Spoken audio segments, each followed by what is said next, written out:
How's it going, everybody? Welcome back to New Mexico State Men's Basketball News. I'm Marshall, and we're talking about the Aggies and how they lost their last game against UNLV. But it was a lot better for second half for them, a lot better for showing. I like the way they played, but there was a lot of things that led to them losing the game. Simple mistakes they could have fixed, and that's going to go a long way with this team. So let's get straight into it.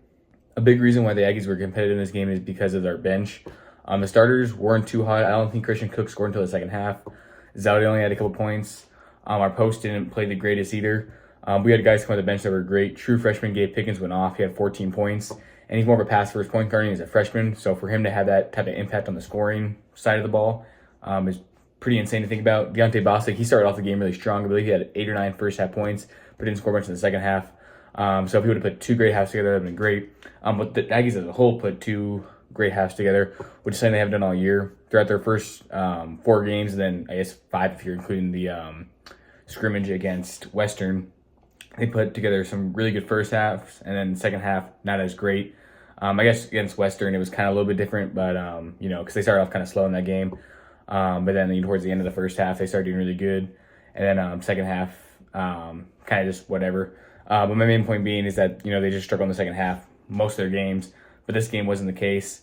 I think we were down by about 3 at halftime, only lost by 7. We even had the lead by 1 with about 5 minutes, and then UNLV had the lead. It was just back and forth. The biggest problem during the game, and this has been a problem, throughout all our games so far this season, is fouling. Now, a lot of times, again, the refs are making bad calls, but I would say the other half of them, even last game, was probably more than half for sure. It's just stupid fouls on us. I'm not sure how many free throws UNLV had, but I believe in the first half they had 37 points and 20 of them were free throws. And then the second half, so they definitely had over 20 free throws, probably closer to 30. I can't remember on the top of my head. But you take all those away, we end up winning by probably double digits. I think if this is a team, I was thinking about it to myself earlier, if we played against this team like right before conference, in like late December, early January, I think we beat this team by double digits. I think the fouls is definitely going to improve. We're going to get better at not fouling as much. And again, still early in the season, I'm happy with the way they played overall. It's just those fouls are the biggest things. We also didn't get off to the greatest start either. Neither did UNLV. We didn't score until like 5 minutes into the game. Peter hit a 3, but at that point it was 3-3. So if we would have just took advantage of UNLV being off, could have really helped us in our favor. Also early in the, like midway through the first half, we let UNLV go on 11-1 run. We were up by 5 and we were down by 5. So there's little runs like that we can't let happen. But I thought Deontay, like I said, I'm really happy with how he played coming off the bench. I'm hoping he can get his scoring up a little bit more. I think he'd be a great guy coming off the bench, and who knows, maybe we'll be back in the starting lineup soon. Zodi's had a couple, off nights in a row. But I believe against Pepperdine, I think the Aggies have a way better chance of winning that game. Every game's different. It's all based off matchups. But UNLV ended up beating Pepperdine by 21, kind of like how Dayton beat us by 21. And in that game, UNLV was up like almost 40 at one point, and we were competitive with UNLV the whole game. And so every game's different. I'm not saying that means we're gonna win, but Pepperdine, I think they're only like 1-3 or 1-4, 2-4, something like that. They don't have too many wins yet. It's obviously still early, so not a lot of teams have wins. Even the teams are like 4-0, 5-0. But I do think we have a way better chance of winning that. A lot of people think that's a home game. It's actually not a home game. So if you guys, for some reason, that was a home game just because it shows that we're the home team, it's not. We're playing in the Arizona tip-off. Gabe Pickens and Jacoby Osborne Jr. are both from Arizona. I know for sure Gabe is. I want to say Jacoby is too. He also lived in Texas for a little bit. So we kind of like a homecoming for those guys. So maybe we'll see some more ball-out games from Gabe. And if we can build a big enough lead, maybe Jacoby can get in the game and, show off for his home state. Like I kind of mentioned, the post just haven't been scoring the ball great as of late.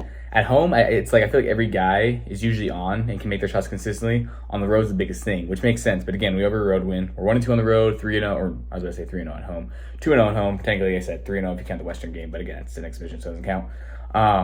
We don't, and again, the home games, I'm really upset about it. We don't have a home game until the 4th, December 4th, so in about a little over a week.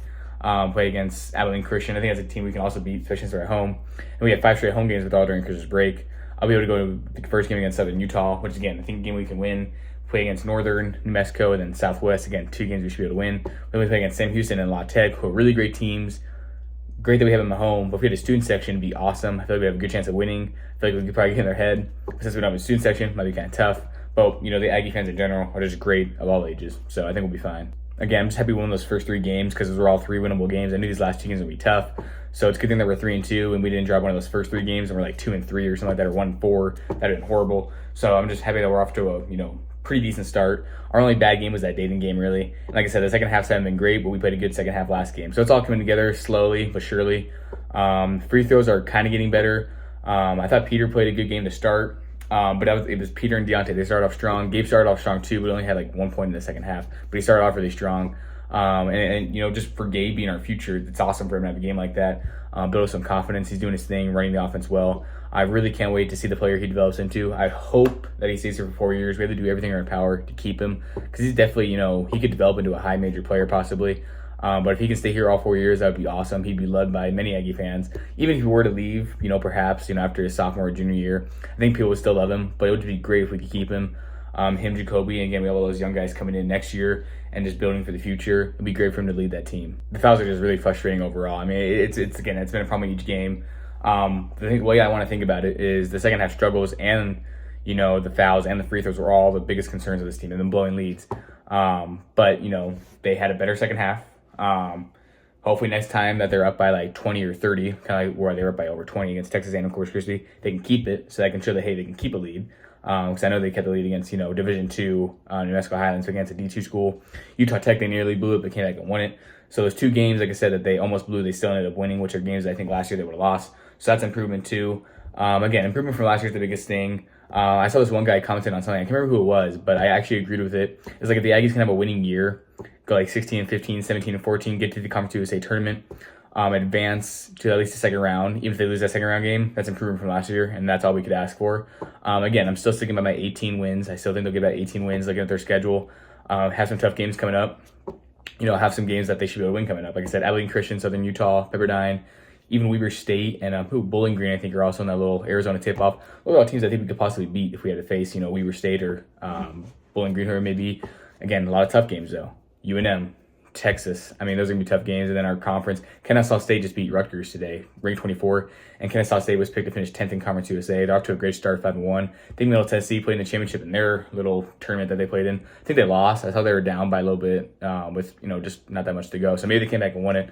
But Conference USA is looking stronger than last year, but we're also looking stronger. Again, we were picked to finish 7th. I still think we can finish within the top 4 or 5. So hopefully we get there. But it's not going to be easy. It's going to take the team as a unit to just work hard together. And just keep on improving day by day and fix the simple mistakes. Again, I've said it before and I'll say it again. I think at home, this team's, I'm comfortable with them at home no matter who they play.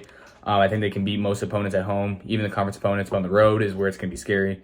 Like I said, we already have a road win, which is great. And then again, we already even out what we did last year. But we've only had 1 road win each of the last 2 years. So I don't want this year to be kind of the same. We only have 1 road win. Because last year, like I said, we won the last game. I don't want this to be the year where like, we only win the first road game and then lose the rest. And I think we'll get some more. We'll just have to wait and see how it all goes. I think the UNM game is definitely winnable because it's, it's a rival game. Anything can happen in those rival games. But UNM is really good. They knocked off number 22 UCLA. I've actually put a day against, who was it? They're playing Texas Southern. So former Aggie Jalen Jackson Posey playing at UNM again. So, Louisville fans might remember him. I'm not sure how the game's going. Should probably check it. But we'll see how that all goes. But, they're going to be a good team again. They have some really great top players. I think they have a dude that's averaging like close to 20 a game. They still have Donovan Dent, who's probably one of the better players in the Mountain West and probably one of the better players we'll face this season. So it's going to be a tough game. Again, if we had those guys at home, I think we could beat them.